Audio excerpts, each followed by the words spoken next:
Are you ready?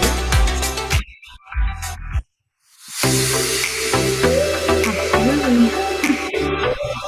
Okay. So, as normal, I'm just going to let you introduce yourself. I'm going to let you speak. I'm going to let you. So I'm just going to have the introduction and overload activity, right? And then from there, everything should go well. Hopefully there's no feedback. Yeah, hopefully.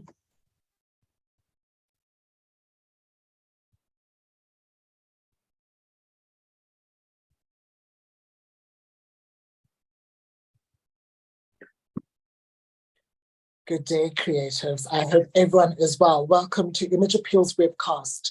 Today we have a very special webcast where we're going to be embarking on a journey of exploration and discovery as we dive deep into a very important subject that is close to my heart, and I believe that is close to yours. A highly requested webcast. Today we're going to be speaking on accessibility to design.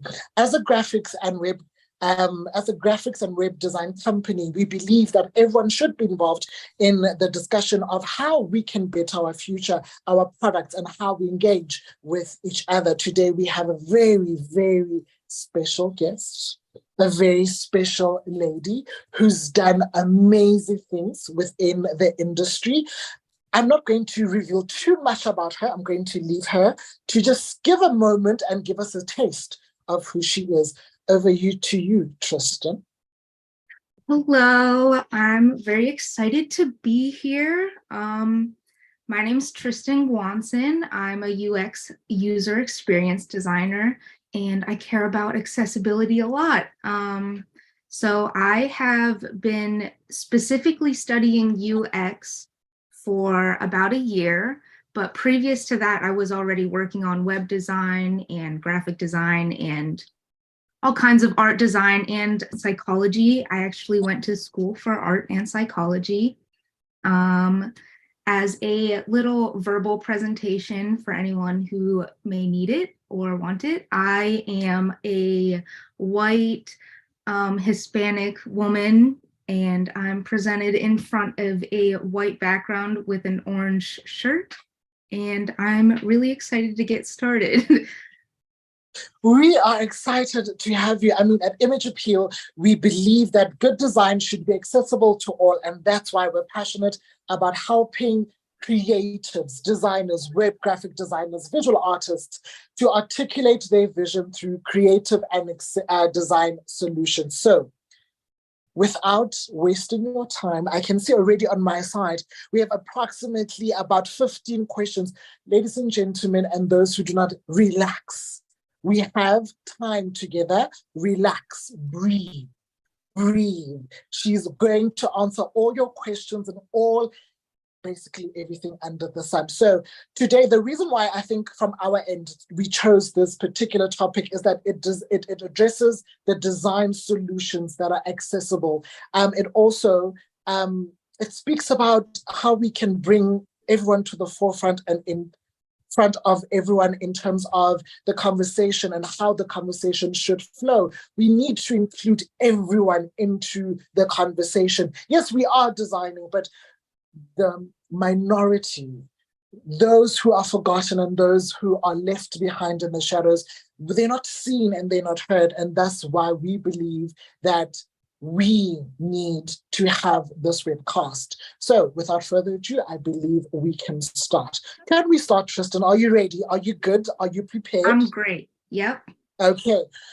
So I'm going to start with the most important question that I see that is already popping here.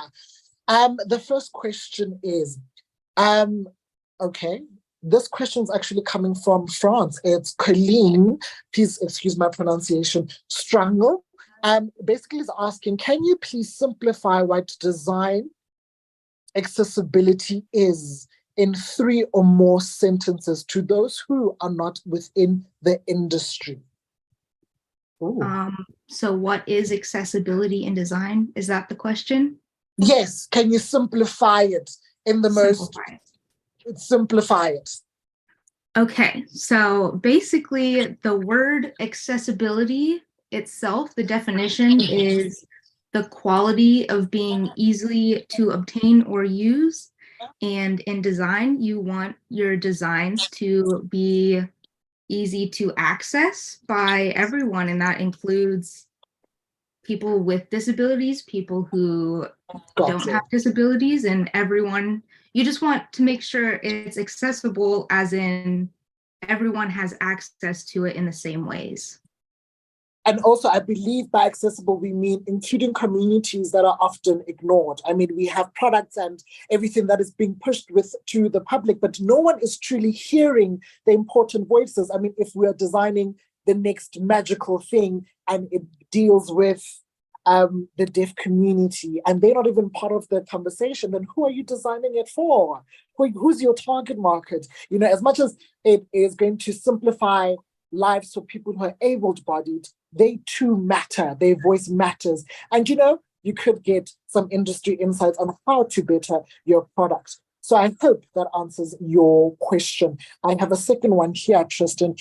It says, what are some common accessibility issues that you've encountered in your work as a UX or UI designer, and how have you addressed them? So I think the most common ones are ones that I have even noticed are frustrating to me as someone. I mean, I have glasses, but I am not blind or colorblind, and contrast is a huge issue that I come across a lot. Think of like if you're watching a video or a movie and the subtitles are white and then something bright happens and then you're not able to see because there's not contrast. So that's a big deal. Also, alternative text is one that affects a lot of people. So think of someone who may be blind and not able to see the image, but also someone whose internet is slow and the image is not loading. If you have alternative text, they can still understand what's going on in the picture. I also think that kind of like leads me into something else I wanted to talk about. So a lot of people think about accessibility as designing for disability. But I think something people don't really think about a lot of times is that disabilities come in different ways. So disability is technically just an impairment that makes progress or success more difficult. So when you think off the bat disability, you think like blind, deaf, motor skill impaired, but there are also short-term or temporary disabilities. So like consider a motor issue, or like physical, you would say making something easy to use with one hand. but that could help people who only have one hand, or it could help people who broke their arm and they're in a cast temporarily, or it could help a new mother who's carrying her baby and only needs one hand. So there are permanent, there are temporary, and there are situational disabilities. So it doesn't just include accessibility for people that you would be like who are visually impaired. It's also good to consider this alt text for someone who doesn't have the internet running fast enough, or there are situational things that cause a disability which impairs the use of success. So you want to account for like all of these situational and permanent and temporary situations that could happen. Let me ask you this question then. I think this leads me to this question that we saw that kept on being repeated. When you've just mentioned that accessibility, we should move away from viewing it as it's only designed for the disabled community in their many different forms. A very important question, I think, that emerged from our end is, and from our audiences that submitted question is, how do we then do exactly that? Are we saying that by designing products or services for, as we're moving away from the disabled community, how do we exactly hear that without involving them exactly? What I mean is, if I'm designing the next powerful phone that is only uses your voice, and if you are deaf, you can control it with your hand gestures, how are these products in the near end going to only suit one target market, or are they going to be broad enough to include everyone's voice within? Oh, so absolutely. So I think if you design with disability in mind from the beginning, it benefits everyone. So instead of trying to like focus on it being accessible, you should focus on it being equitable, as in like a even playing field. Yes, Everyone has the same type of access. And it's a lot of times things that are specifically engineered or invented for someone of a disabled community, it becomes a great opportunity for everyone, whether they're not. Think about text messaging. Did you know that texting someone was invented primarily for deaf people, but now everyone is using text messages? So when you create something for a certain purpose, it can benefit everyone. I think you just took me back there by saying it was firstly something that we take for granted. I mean, texting, hey Tristan, how are you? That was invented for the deaf community. I didn't know that. We have a second question that is coming from Roger, Roger_Pryor, all the way from Twitter. He's saying here, can you share some best practices for designing accessible interfaces for particularly users with visual, hearing, or more, and then his comment just disappeared. But I think what he's trying to ask is, can you just basically just share two or three, depending on how you feel, best practices when we need to look into when designing for people who are visually impaired and people who are part of the deaf community? Okay, so I can go on with a lot of practices.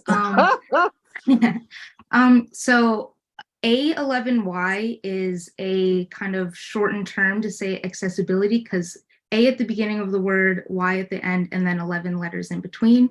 And there is an A11Y project, and they list out that you should care about the visual, the auditory, the motor, which the question mentioned, but now we're adding cognitive to this. For visual, you should always have alternative text, like I mentioned, and contrast, which are ones that all of these things kind of like overlap and they affect everyone, whether you are disabled or not. Like if you have a really tiny font size, then that could cause issues. So you want to care about the visuals. And then for auditory, so hearing, you always want to have closed captions and or subtitles. They're a little different, but I think closed captions are better. I have my hearing, but I'm someone who loves having closed captions on anything. And then also transcripts are really helpful. This can kind of work into cognitive later. We can come back to that, but transcripts are very helpful because things like podcasts are becoming popular where closed caption isn't really the most reliable. So having a transcript is good.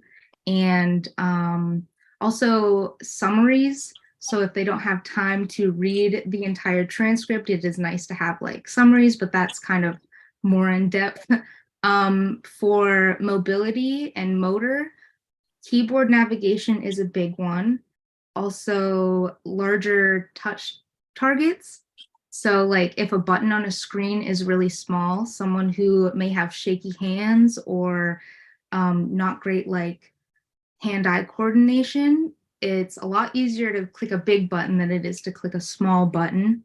But those were the main, so visual, auditory, and motor, but now we're moving forward with more understanding of mental and cognitive impairments.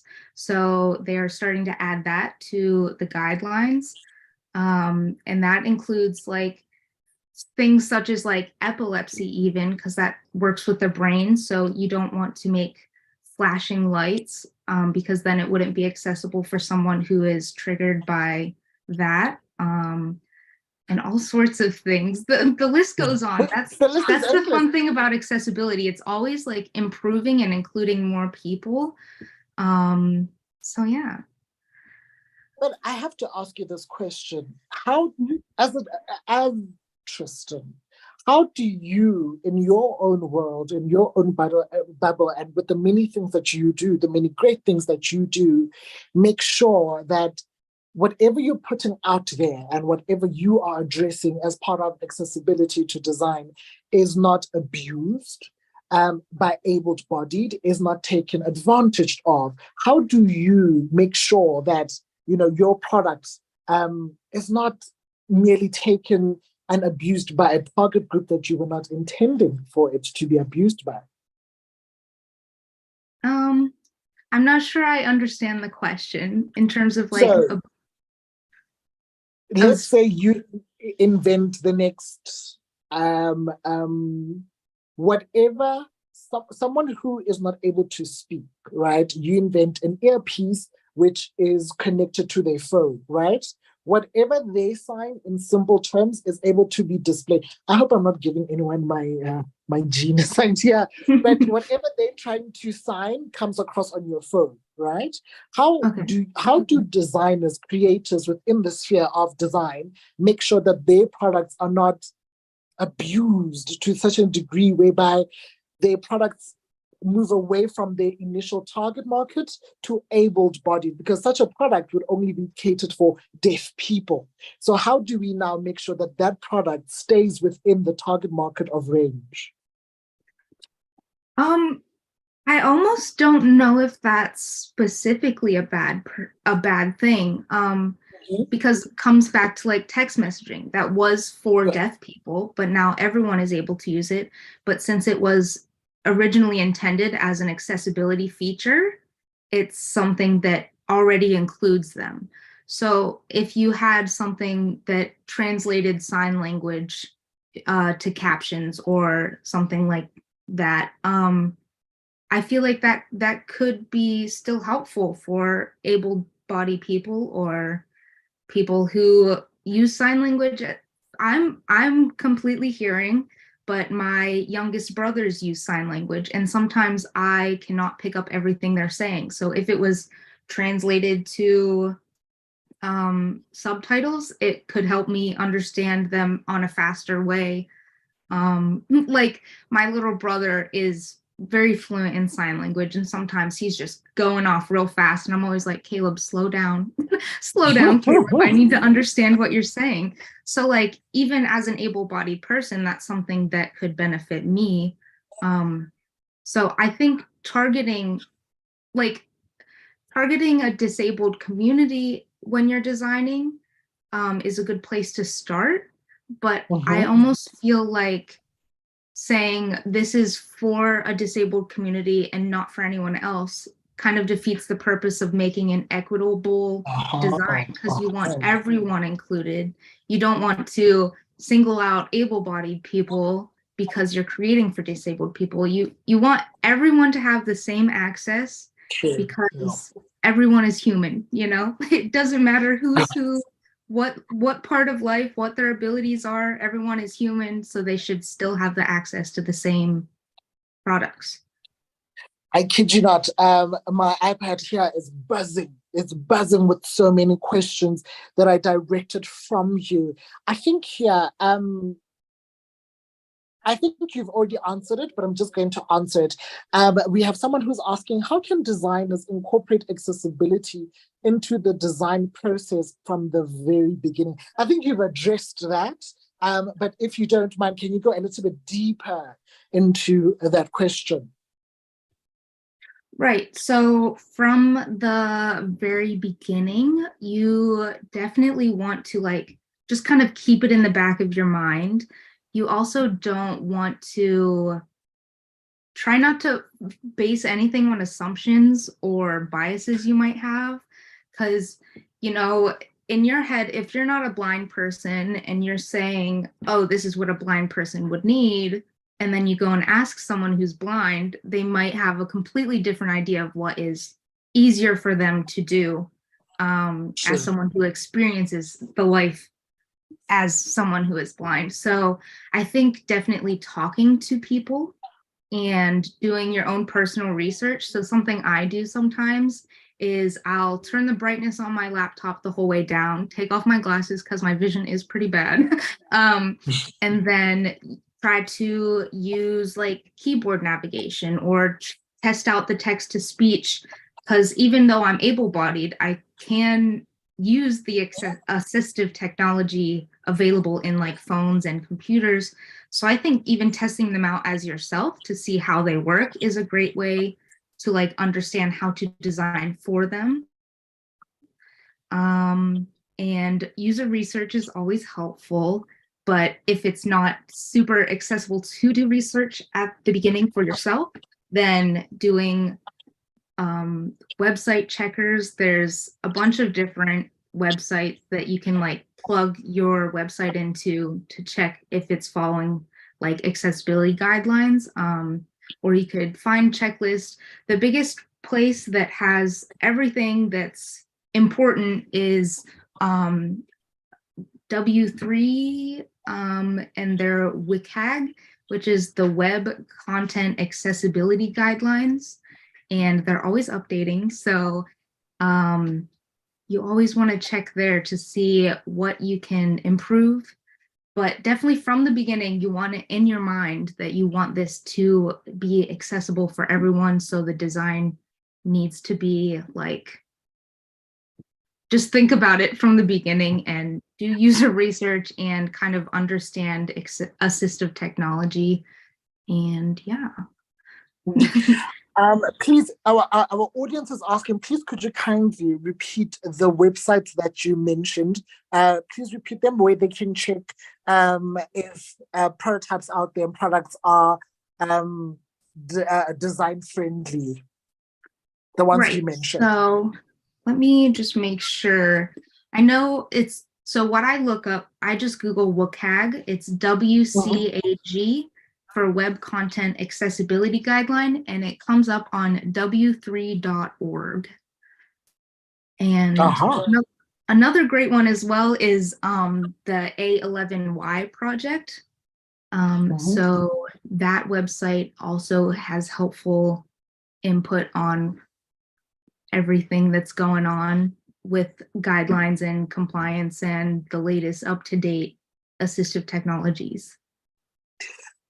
I'm curious. I am curious at this point, given what you've shared with me, and thank you for sharing information, sensitive information with me.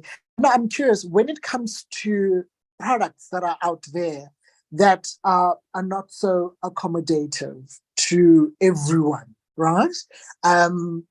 What do we now do about certain products? Do we tweet? Do we speak about them? Do we hey, this product is not accessible to, because I think even on the floor as we speak, I see that a lot of design activists within that we've engaged with previously and as we incorporate these webcasts have joined. So what is the next best thing when you see a product that is not entire community friendly? How do we then navigate that sphere? Is there people that we can speak to, people we can involve to bring into the conversation? What do we do? Or simply contact the manufacturer of that product? So that's another one that's kind of tricky to navigate. It really depends on what type of like if they have an app or a website. It depends if it's a small business, if it's a large company.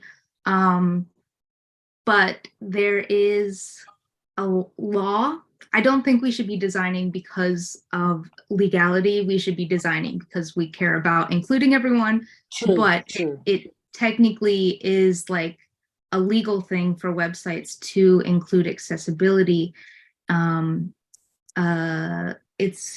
think it's Section 508 is an amendment that was made back in the late 90s. So they've been adding rules to it to be like, we need to include everyone. There needs to be access to assistive technologies.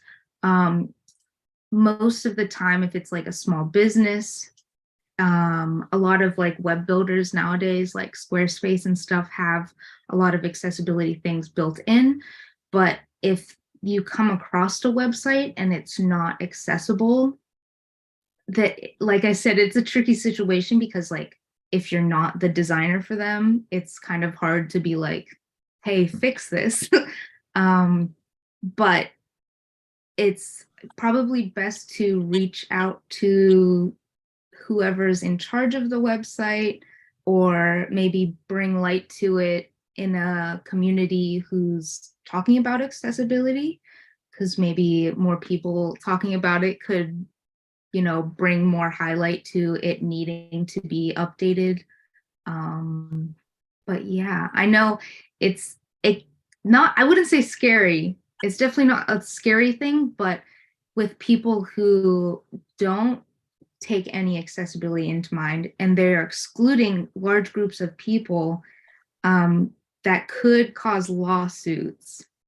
So you definitely, like I said, it's not about designing to keep up with the legal terms. However, that is part of it, but you should be, if you're thinking for designing and including everyone, then you don't really have to worry about the legal part, as long as you are, because once you design for, because you care about including people, you're probably going to check off the boxes that you need to anyways. Got you. I see that Perry underscore PHAT, I don't know how to pronounce that, so I'm just going to spell it, has also asked a very important question. Please ask Tristin, is it budget friendly or is it very expensive to design for the disabled community?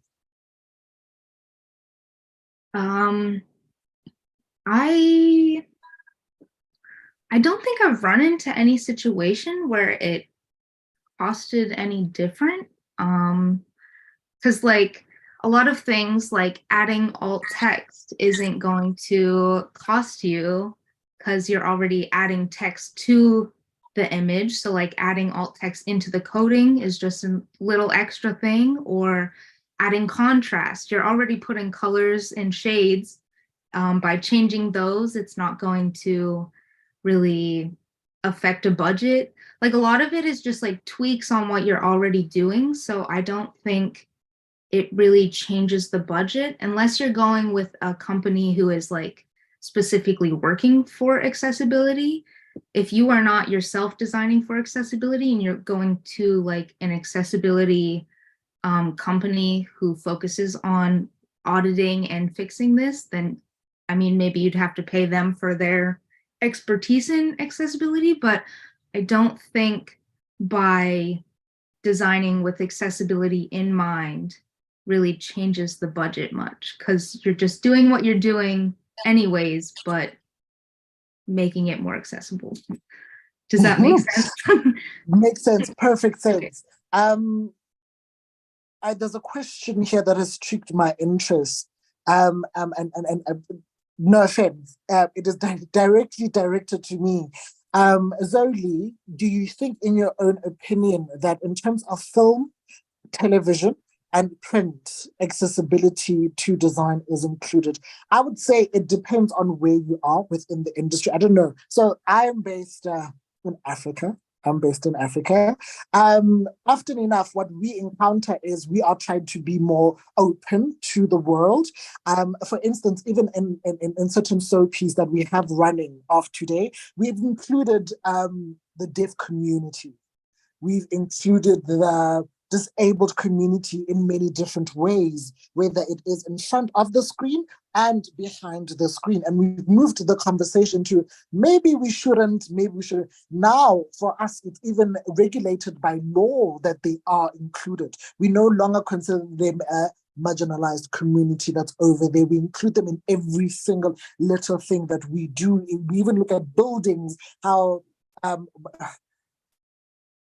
for lack of better words, Tristin has just moved me away from saying disabled community, but how accessible they are to everyone, whether you have a broken hand, whether you have a broken leg, so we've moved from that. I mean, we have elevators that are voice activated. We have elevators that are, yes, I understand it's Africa. You wouldn't think, but we are getting ahead and we are catching up to the world.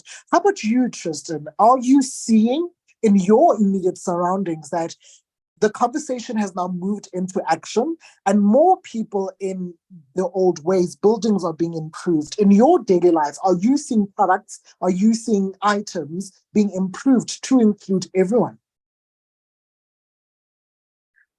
I think it's getting there. Okay. But there's probably a lot of room for improvements. So we've definitely come a long way from True that. no accessibility features to what we have now.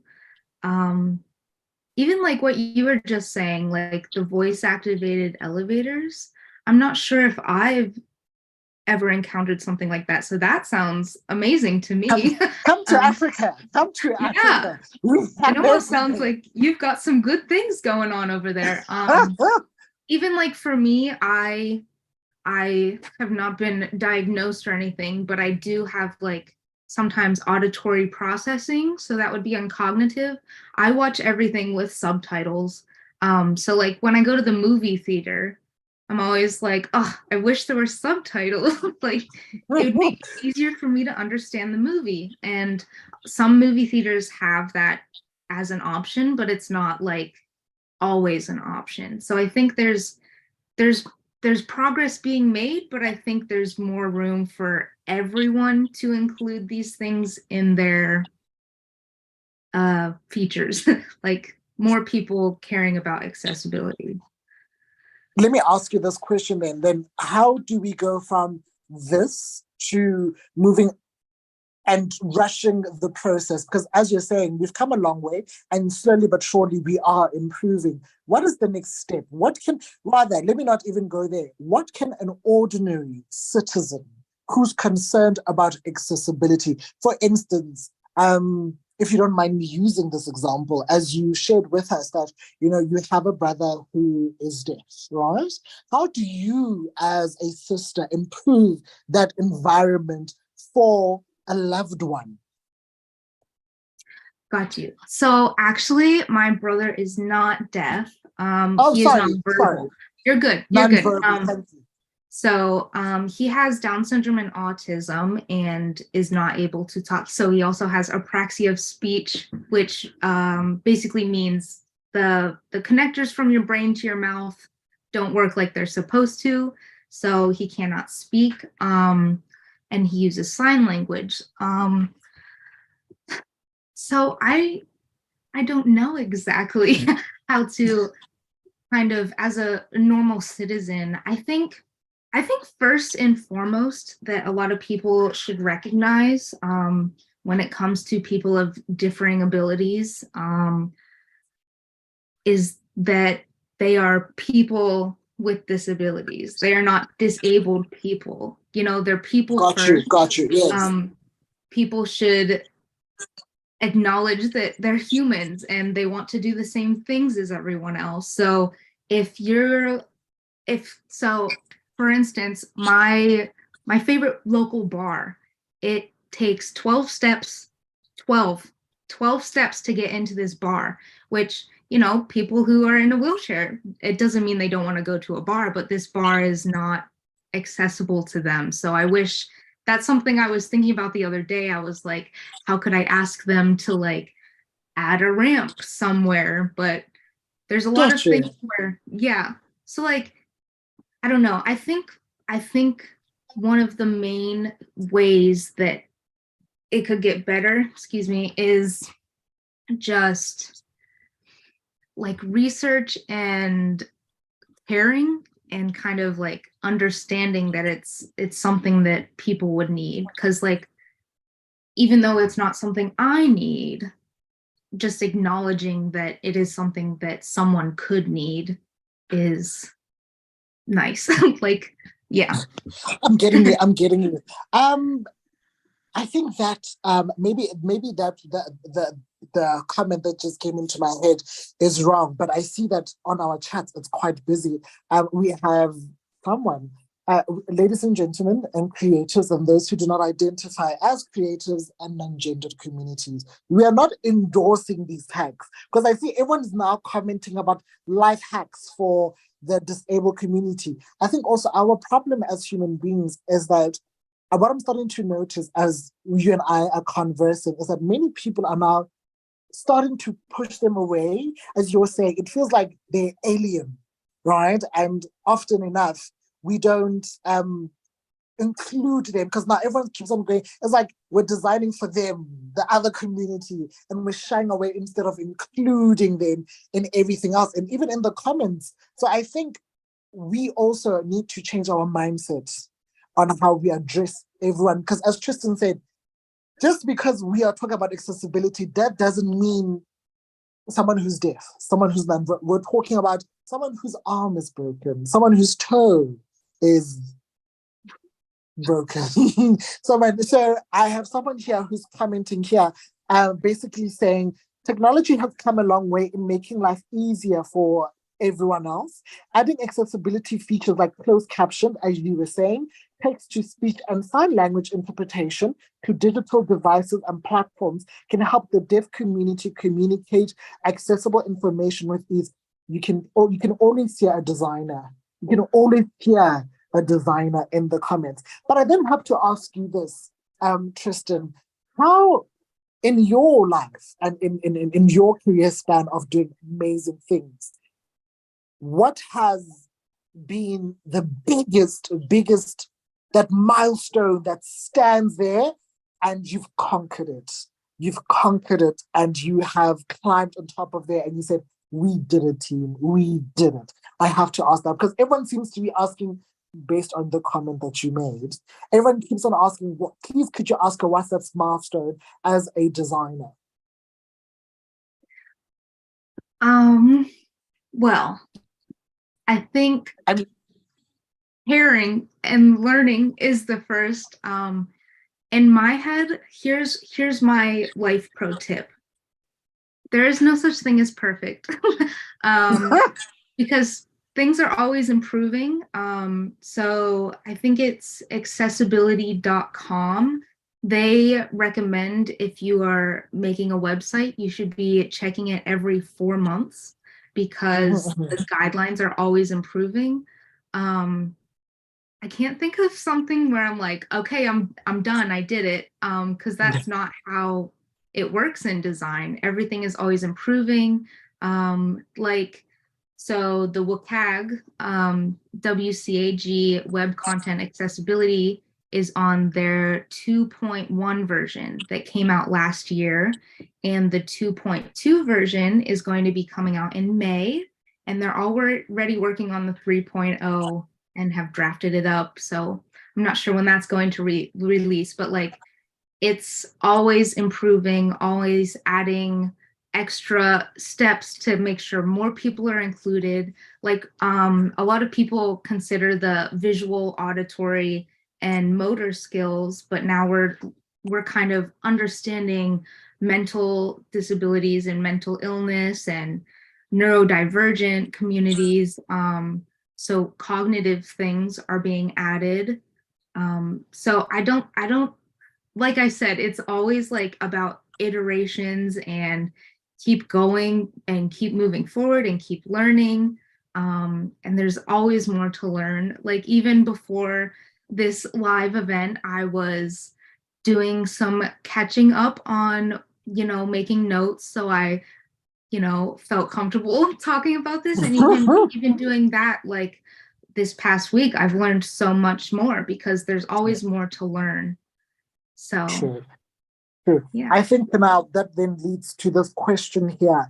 It says, in your best opinion, what role does user testing and feedback play in the design community? Right. So, kind of like I spoke on earlier, it kind of helps you avoid your biases and assumptions.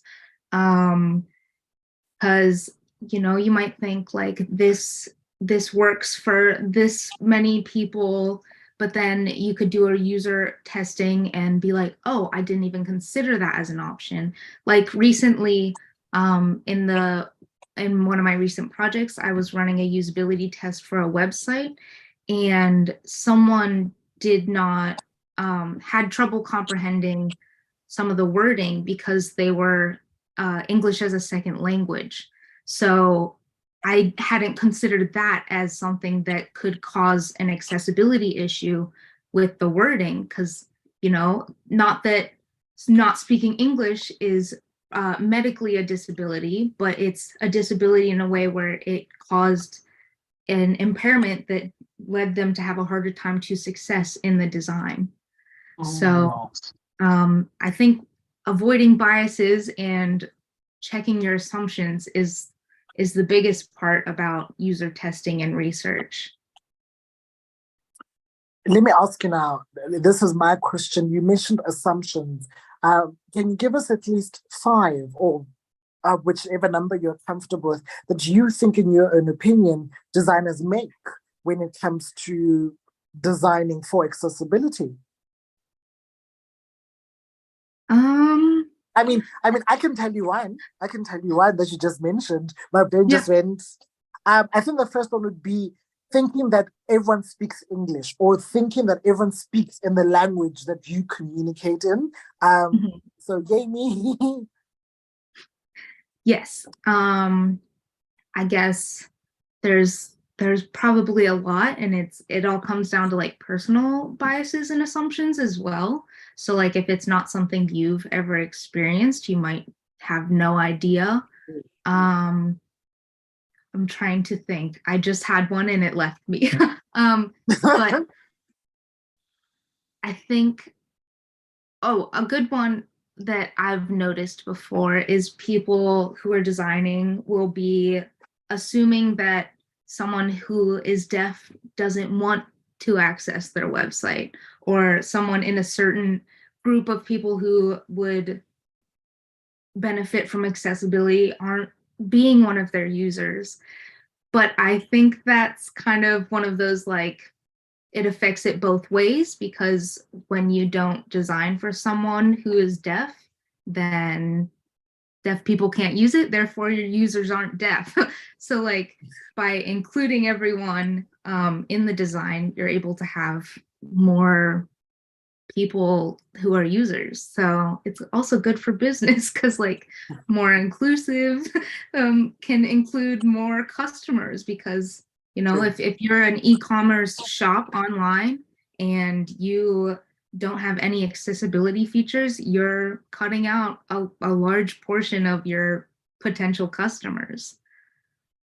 Oh, Um, I see the comments are flooded. I think this topic is very sensitive because people are now going in at it on the comments about products and services that they've encountered that don't include anyone.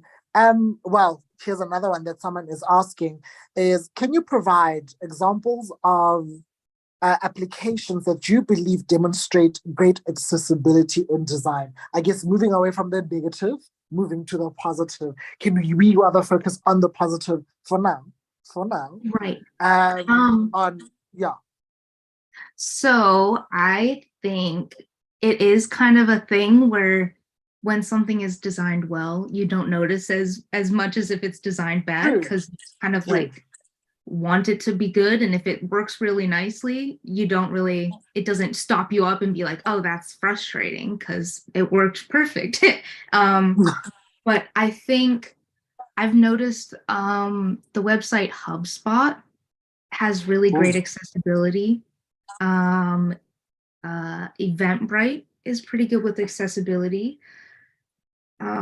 There's a decent amount of websites that are doing accessibility really well, but like I said, perfect doesn't seem to exist. So there's always going to be room for improvements.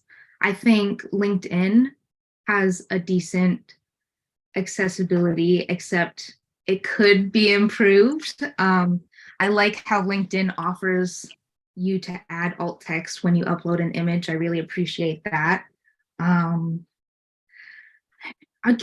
There's few that stand out on the top of my head because I'm usually looking for the like which ones could be fixed instead of, oh, this one's doing really well. But I did notice HubSpot did a pretty good job. Eventbrite, the ACLU website does a good job. And something that a lot of these sites do as well is including like customization options. For instance, like I'm sure there's this customization option is an accessibility feature, but it's another one that everybody uses pretty much, the dark and light mode. So giving that customization to people lets them decide what's the most accessible for them, which is a nice thing to offer. True.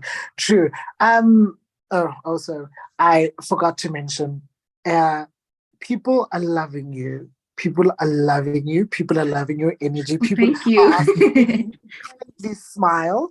Tristin, don't come for my job. Don't come for my job. But people are loving you. People are asking you for you to smile. She's married. She is married. Calm down. She's married. Okay, so now I think if we're moving away from there, can we now also speak on moving from websites to what we are noticing? For example, I'll use this example at my gym. They include the disabled community, and it amazes me how technology is evolving. First and foremost, they have an elevator from the first floor, second floor, and third floor, including basement. In terms of their doors, there are some doors that are untouched. They are censored, and they open very, very wide. Even the machines that they use, they have, I don't know what you call it, like a ramp thing. I don't know what you call it. Excuse my terminology, ladies and gentlemen, and those who do not identify. There's a ramp thing, and it's seeming like you can control it from where you're sitting, where you're standing. Even when you're not, it automatically moves with what you are dedicated to. But also what I love about it is, while I thought of this topic and while we're moving into the many webcast topics that we should discuss, and I had you in mind, I was at the gym and I'm like, and I'm screaming and I'm in pain, and I look over, there's this machine. It is designed to, I was shocked at how good it works, that before you step onto it, it is automated so that when you step on it, it asks you who you are and how you prefer to work out. And I was like, oh, okay. Seemingly we are evolving. Do you possibly know of any great lengths businesses have gone to outside of websites to basically include everyone, into the conversation? We talk of Facebook offices, we talk of buildings, we talk of museums, art museums especially. We talk of Yeah, so let me not take over. Let me not take over. Um, do you know of any? I'm trying to think of a good example. When you mentioned art museum, that's a great one. A lot of art museums now have guided tours that you can take. I have noticed that some, uh, like I said, some movie theaters have closed captions, which are nice. Um, Lovely. right. I'm trying to think of specific examples off the top of my Mhm, head mhm. is tricky. Um, While we give you a moment to think, um, mhm. can we move?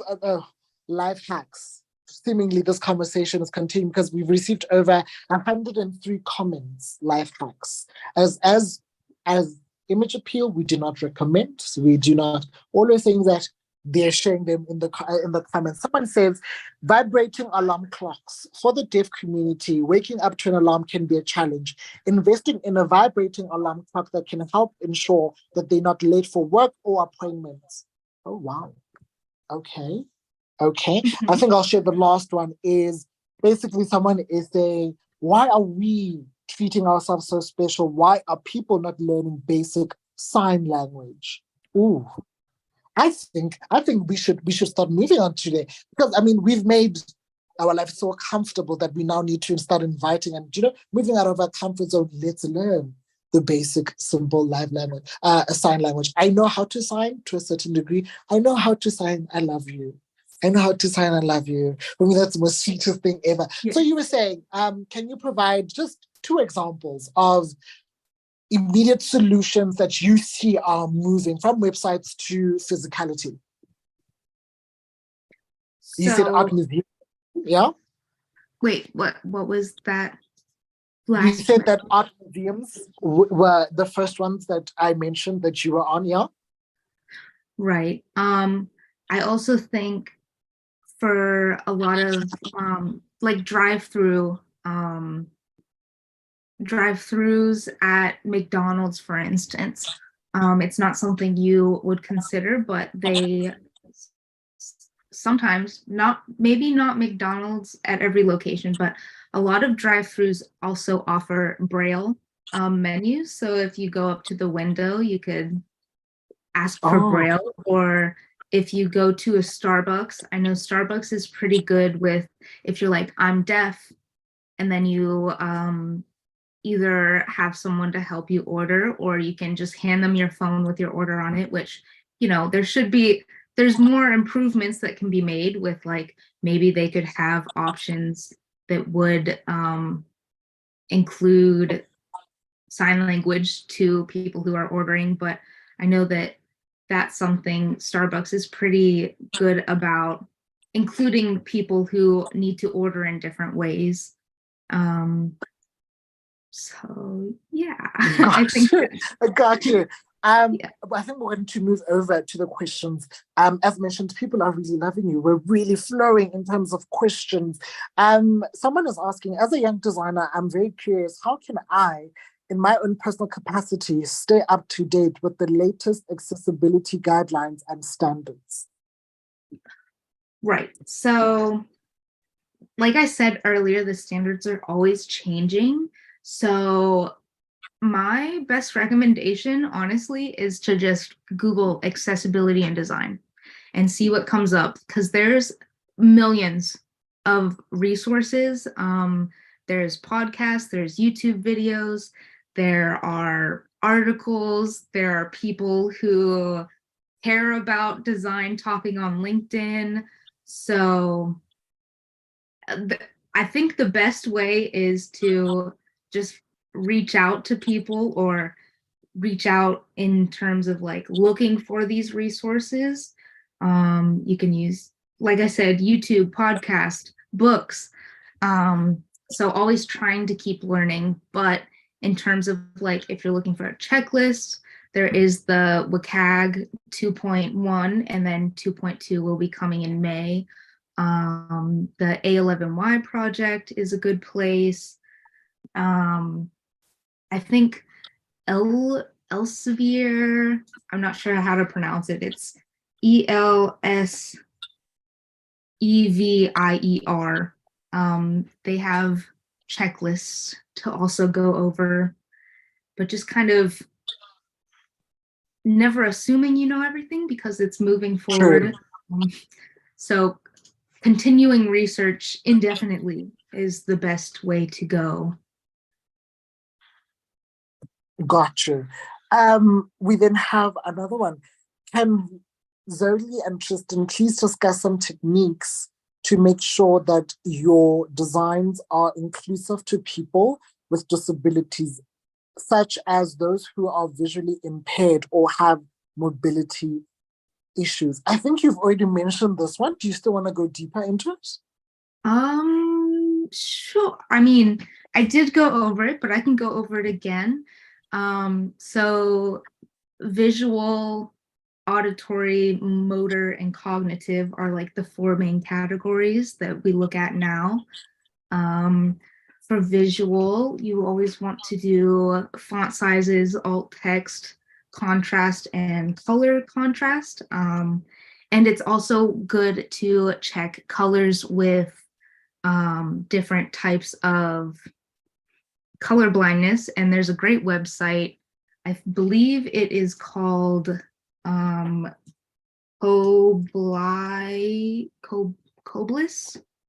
It's COBLIS. And it's a color blindness simulator that you can plug in your website to, and you can see how different people with different types of color blindness would see your website to see if it's possible to recognize. For another thing with for this is including, as a designer, including annotations to use semantic HTML for when the developers are creating it. So this kind of will help alternative or assistive technologies who do like screen readers and I'm sorry, I lost my train of thought, but screen readers and machine reading, where it can help go through the website properly, or even keyboard navigation with the semantic HTML will help. So as a designer, you want to annotate the parts of your design to show where it's going. And then I guess it kind of follows these things. So once you kind of do all of these things for visual, auditory, motor, and cognitive, you also want to follow, you want it to be what WCAG makes their kind of requirements. So they do POUR, POUR. You want your designs to be perceivable, operable, understandable, and robust. So perceivable meaning that everyone can recognize and distinguish the content. Operable, the tasks are available and easy to get through different means, whether that. Oh, am I going on too far? No, you can listen. The floor is all yours. The floor is entirely yours. We have people flooding in with various questions. So as you're mentioning, people are flooding in with comments and questions. Please, the floor is all yours. Okay, I'll just go over what POUR means real quick, and then we can get to more questions.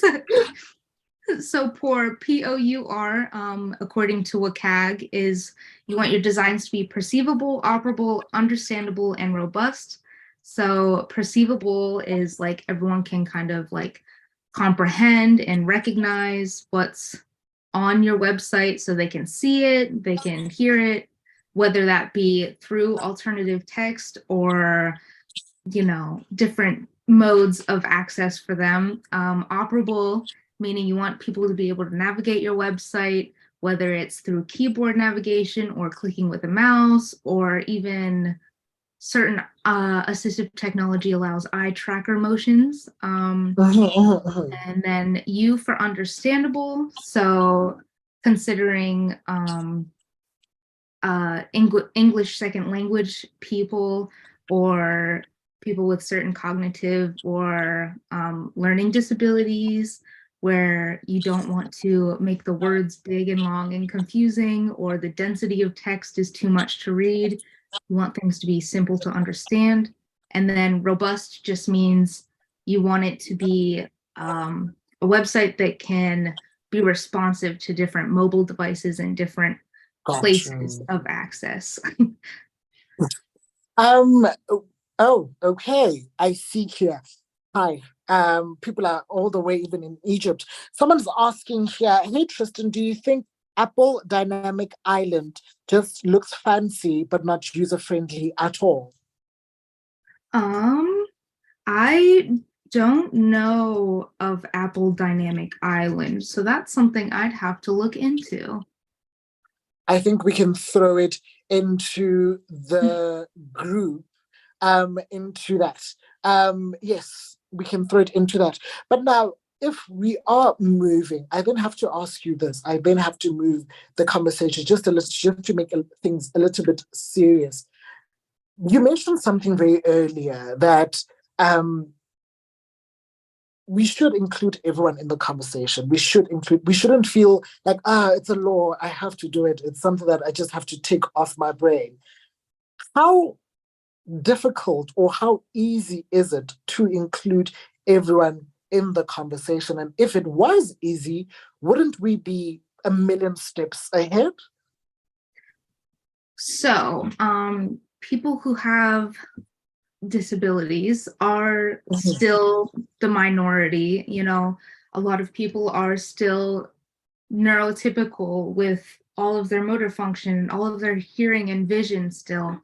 Um, and then these people, as that being the majority of people, kind of create this us and them thing in their head, and being like, I only have to care about me. But I think a big thing of UX design is empathy. So you definitely want to care about everyone. I think it becomes like a thing where if you aren't conscious about it, you will make assumptions. Um, like I don't have experience living in a wheelchair. I've never broken a leg and needed a wheelchair. I've never lost a limb and needed a wheelchair, etc. So I don't really recognize. It's kind of like a taking for granted situation. Like when I cross the road, I don't have to worry about if the sidewalk is going to have a ramp because that's not something that affects me, but I notice it when I can because I understand that it will affect somebody. So I think just recognizing that you are not the only type of person is a good place. And then I think that also leads it to being like kind of birds of a feather flock together, but I don't think it should be that way. A lot of people, you know, don't really go out of their comfort zone to talk to certain people. I also think that it's it's still like a really weird stigma where people don't see people with disabilities as people all of the time, which is a Yeah. problem. It definitely is a problem.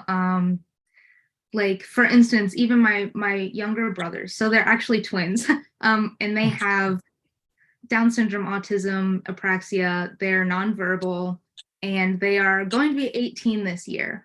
Um, so even though they have disabilities, they are 17-year-old boys. So a lot of times people will be like, "Oh, they're so cute," like kind of infantilizing them, and it's like they're still people. They're still teenage boys. True, Like true, they like true. listening to rap music, and you know, so you know, I think that's something, even if it wasn't like a cognitive disability. One of my best friends is wheelchair bound for most of her time, um, or she uses a wheelchair to better her accessibility and mobility of life. And I think people assume people in wheelchairs need your help, or that having a physical disability means you have an intellectual disability, which is not always the case. But no matter what level of disability, anyone has, they're a person first, like I said. So I think a lot of people forget that. I think a lot of people assume that a disability defines someone, but that couldn't be further from the truth.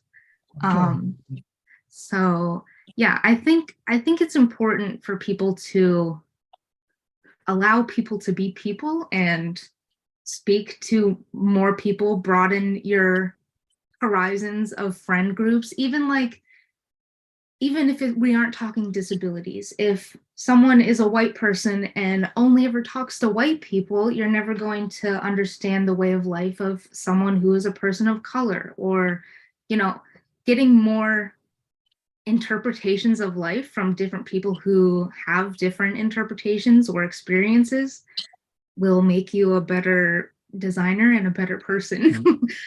So I think you've raised some valid points. I think you've raised very valid points, very powerful points, and I wish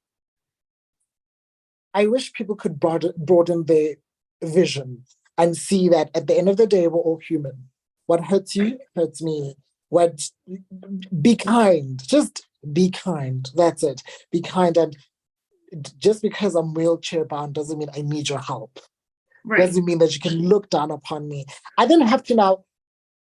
Yeah, but I hate to say this, but we have to see seemingly that the conversation is becoming more serious. Um, how do we then get the conversation moving? How do we then get the conversation? Yes, it's great. We can invite people to the conversation and have the conversation, but how do we now implement action from the conversation? How do we move as humanity towards having inclusive spaces that include everything? When I mean everyone, we're not just talking, if you are white and disabled, we're inviting you. If you're black and non-disabled, we're inviting you. Hispanic, how do we move from having these kind of conversations into implementing actions from what we are discussing? That is the question. The million billion dollar question. Right. Well, I think if someone knew the answer, that we could just, relieve bias and prejudice and include everyone, the world would be a-okay.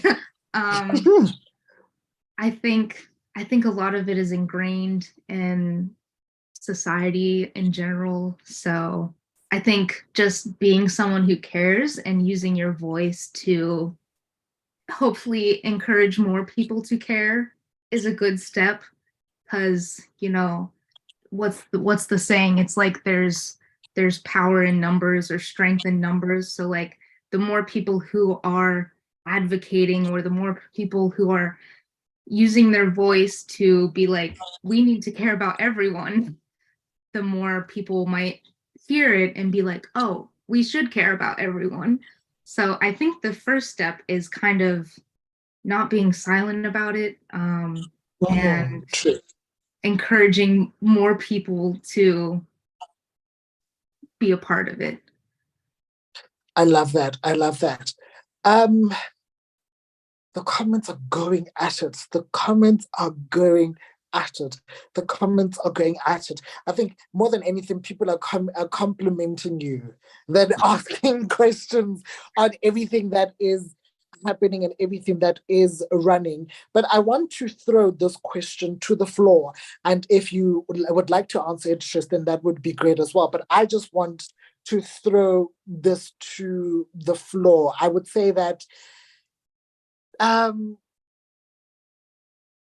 what advice would you give to other designers slash creatives who are starting out to incorporate accessibility into their design practices? For those that didn't hear me, I'll repeat the question.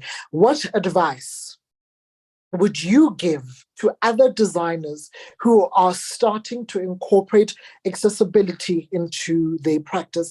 Do you want to also answer that one?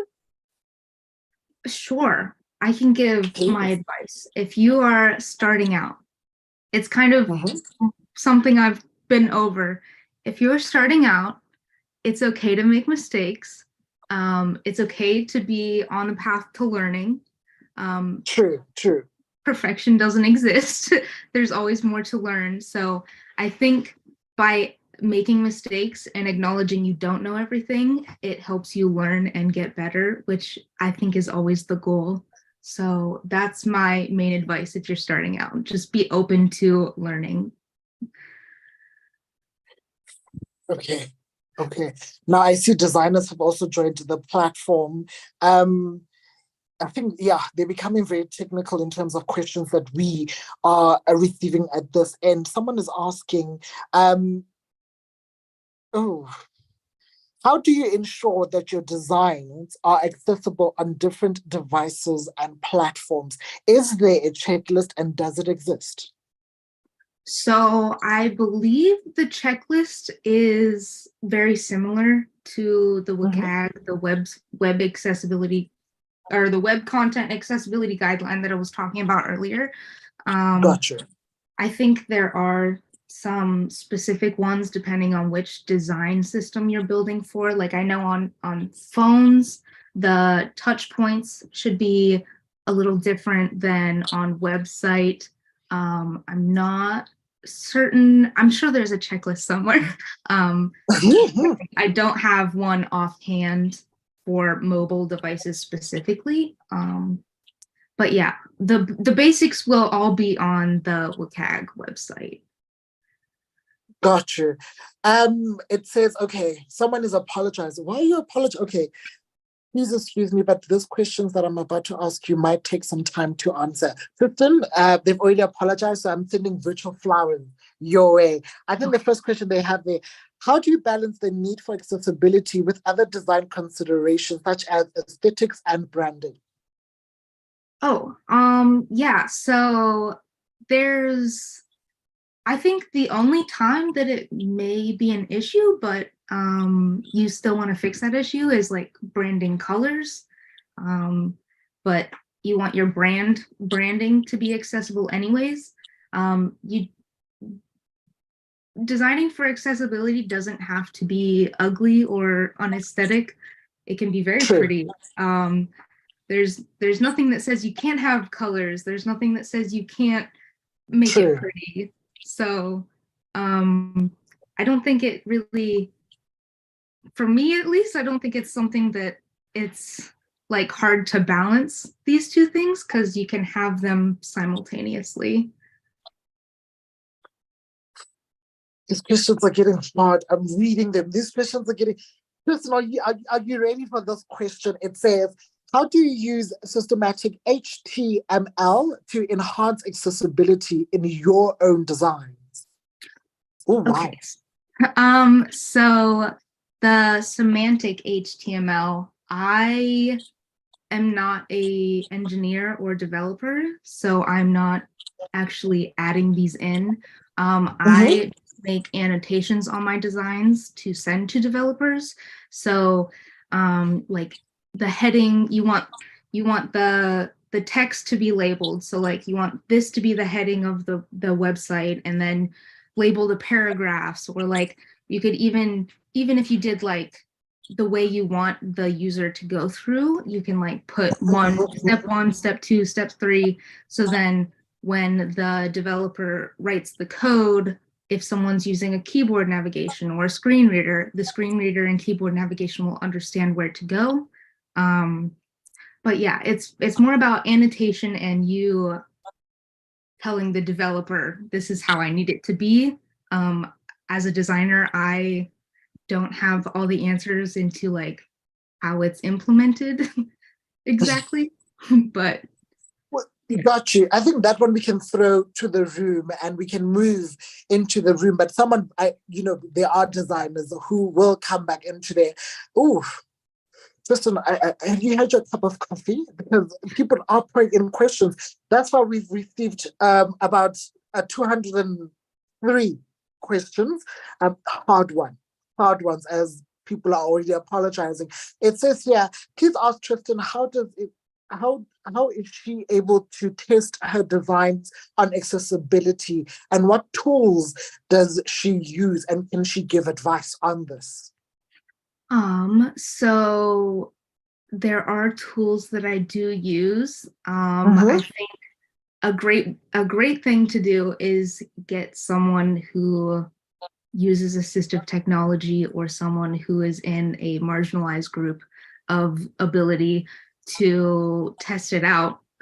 Getting firsthand experience is the best way, but like I mentioned earlier, testing out assistive technology yourself is a fun, good way to do it. So turn your brightness off or switch your computer to black and white and see how the contrast is, or turn on a screen reader, or try to navigate a website without a mouse. Just use your keyboard, see if all of that is accessible. You can also use plugins on Figma. I use Figma primarily while designing. So there's a lot of different accessibility checker plugins. I use the A11Y color contrast and a plugin called Able. I think material.io website has great resources in terms of accessibility. And then I mentioned Coblis, Coblis earlier. It's the colorblind simulator. That's a good one to check. There's so many things online. So like if you want specifically to check like, is my text a right height for accessibility, you can type in accessibility checker for text height on Google and see if there are any resources. I think it's also helpful to check with a couple resources because you want to make sure they're giving you reliable information. But yeah, there's so many things, so many resources online. There's probably a million bajillion resources. So if there's something specific you're looking for, just look for it. It's out there somewhere. Okay. I think what's happened with the designers who are in the crowd are often saying, can you please say, I'm sorry for asking this question, and then proceed to ask the question. We have one designer actually that has been very persistent with this question. Can you explain how you use responsive design principles to make your designs accessible on different screen sizes and resolutions? I think I need to sit down properly for that one. I think I need to just get myself ready for that one. I'm all ears. I'm trying to think the best way to answer this. We have the whole night. We have Right. literally. I could listen to you talk all day. We're not in a rush. So the question is how to keep accessibility while using responsiveness, or I'll how? repeat the question. Let me just Okay. quickly. There it is. Can you explain how you use responsive design principles to make your designs accessible on different screen sizes and resolutions? Okay. So I think for me, the way I design responsively most of the time is just kind of taking from, I like to go mobile first most of the time because the majority of the population has a cell phone and accesses a lot of things through cell phones. So when I design for mobile, I make sure everything has proper touch points and proper spacing so that it makes sense. But then when you move over to a tablet or desktop and you have a larger screen, a lot of things can be scaled up. So I think it comes down. I feel like once I create one and then work on making it responsive, the accessibility in the new ones are almost secondhand. Like you don't even have to worry about it as much if you focus on it at the very beginning. Um, Gotcha. Yeah. so once you really implement it, it's not like a whole hard thing to try and reorganize everything. Because if you already are designing with accessibility in mind, it'll kind of work its way through the process. I think what you're giving is what we would call diamonds. You are giving gems because wow, people are really impressed and people are taking this to heart. And I see that, as I said at the beginning, we are joined by design activists, and the conversation is now including them as well. It is now moving into let's understand and let's all meet in such platforms where we're able to have these discussions and we're able to put in questions. Even entrepreneurs have joined the discussion. Someone has a question. It's GO_NOW. I guess that's go_ now. I have a question. Sometimes clients say, take this information and design something awesome. In the brief, there is little information, there's little text information. How do you, as a designer, handle those situations? Okay, so I'm looking at the question because it popped up on my end too.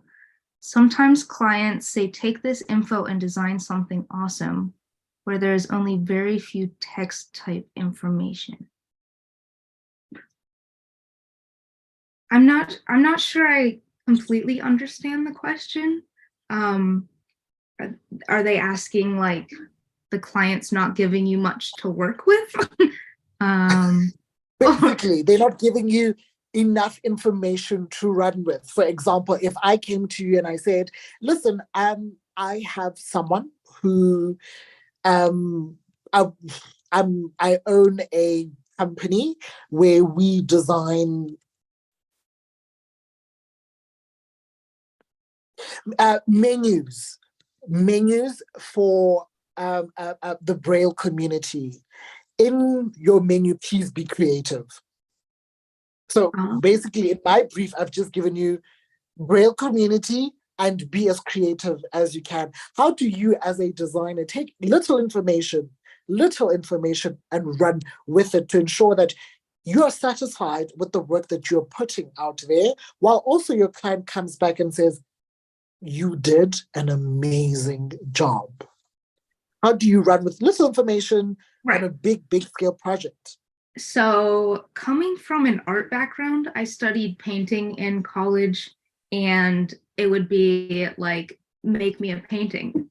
So I think thumbnails, sketches, ideas, like just kind of brainstorm as much as you can, and then make a first iteration, show it to the client, and then usually from there, the client will be like, actually, I want that blue color to be a green color.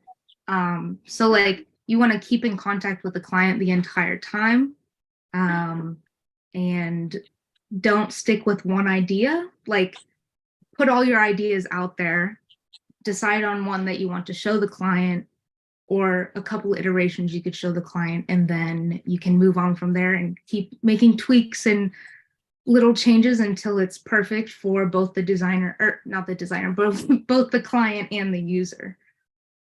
Gotcha.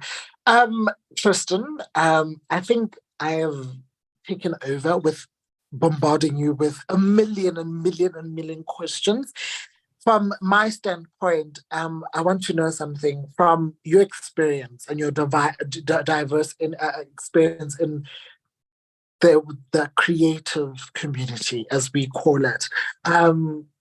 What would you say, someone who's starting out on a blank piece of paper, someone who's starting out on day one, 9 a.m. on their time, what advice could you give to someone who wants to be like you, who wants to be in your shoes, who wants to know and understand what it is to be within this industry? What advice would you say? If you feel that little spark that you want to be part of this kind of industry, fan the flame. Do as much research as you can. Reach out to people in the industry, get some feedback, do coffee chats with as many people as you can. Network. I think networking is my favorite part of the job because everyone is so amazing to meet and learn about and share resources. But yeah, I think the biggest thing is like, fan the flame and like keep that passion burning by always looking for the next thing to learn.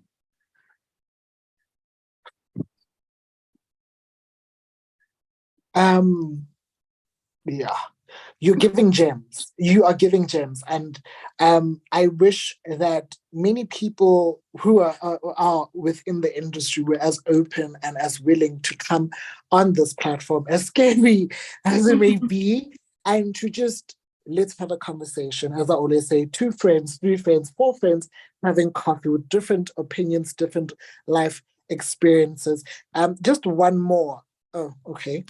They're saying to me, sorry, I left that one very quickly. Okay, you've now given the first advice. Please, could you give someone who did not go to college slash university, but is trying to explore the design industry? Okay.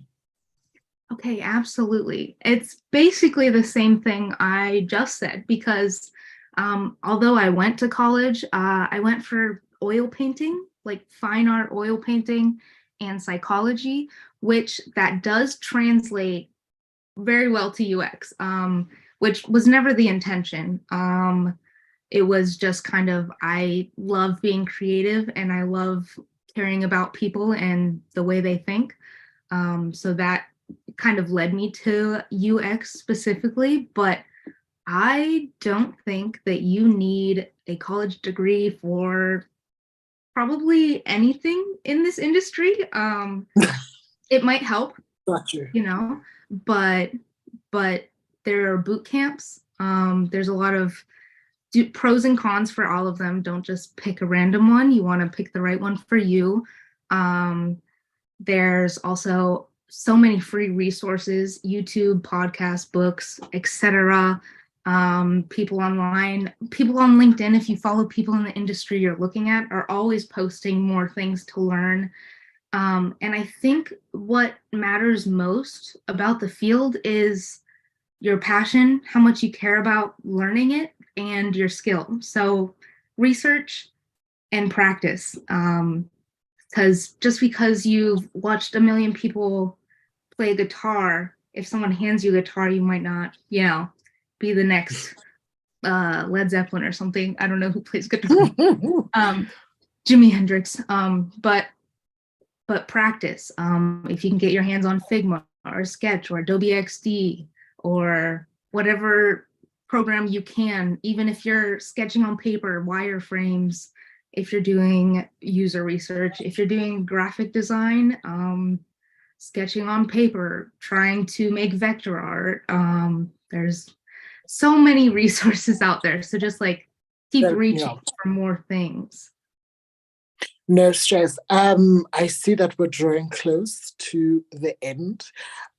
Is there anything that you would like to share with our audience? Is there anything that has touched you that you would like to bring, to the forefront of this conversation? I think I'm just really excited that so many people are excited to learn about accessibility because, like I mentioned earlier, I feel like that's a big step to I'm glad I got to use my voice to tell people about my passion for accessibility so that more people might care about accessibility, because the more we can think about inclusion, the more we can actually include people. But yeah, I think I'm just touched that so many people were interested to learn about accessibility. I'm loving the conversation. We're moving from just simply talking about it amongst friends to digital platforms where it's going to stay till the end of time. And we're saying we are going to hold everyone who puts something out there in the public accountable and say, everyone should be included from all parts of the world. Everyone should be included. So, ladies and gentlemen, and those who do not identify, creatives out there, it is with a sad heart that I would like to say we are drawing close to the end of this webcast. I want to say thank you from the bottom of my heart for Tristin availing herself, availing her mouth, and availing her heart to come and share the diverse knowledge that she has. Trust me, our background meetings were listening to this lady speak is a privilege. And I kid you not, if you stick to what she said, you will be guaranteed success. Before I let you go again, before I let you go, is there any products, anything that you would like to put out there into the public? I don't think specific products, but I'm down to plug my LinkedIn. I'm Tristin Guanzon on LinkedIn, which if people have more questions, I'm more than willing to try to help with. And yeah, I think that's it.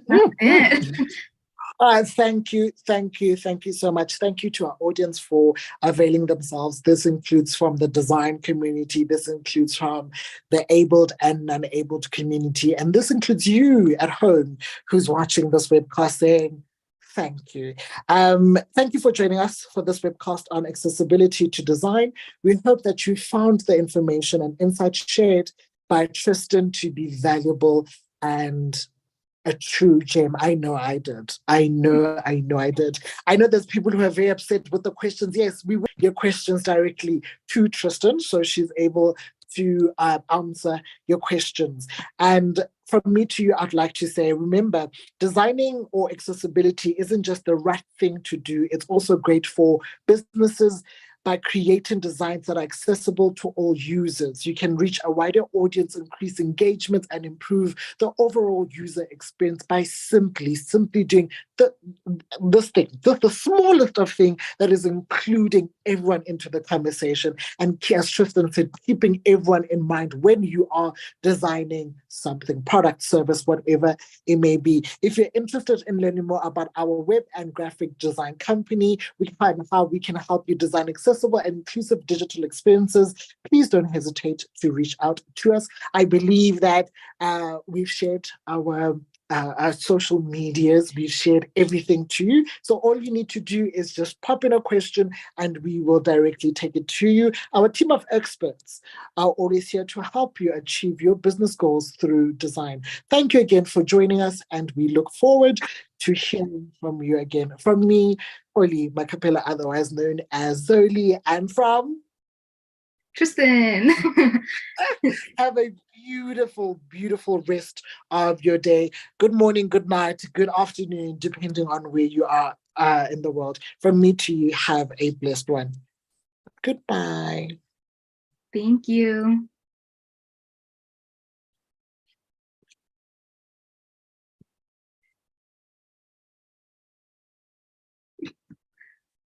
Oh, okay.